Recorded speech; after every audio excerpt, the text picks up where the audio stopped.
তো গরমের সময় যখন ঠিক কিনে তখন কি হয়, একসঙ্গে সব লাগানোর হিড়িক পড়ে যায়। তখন টেকনিশিয়ানটা চাইলেও কিন্তু সব লাগাতে পারে না, দিন রাত 24 ঘন্টা করে লাগায়।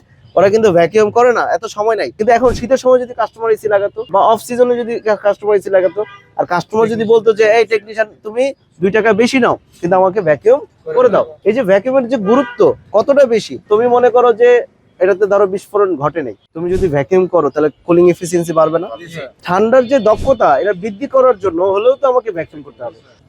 আমার একটা স্যার কথা, এটা কিভাবে নিবে আমি জানি না, আমাদের একটা স্যারের কথা যে যার আত্মা যত পবিত্র সে তত আল্লাহর নিকটে, আর যেই সিস্টেমের ভ্যাকিউম যত ভালো তার কুলিং এফিসিয়েন্সি তত ভালো। এটা হলো আমার এক স্যারের বক্তব্য।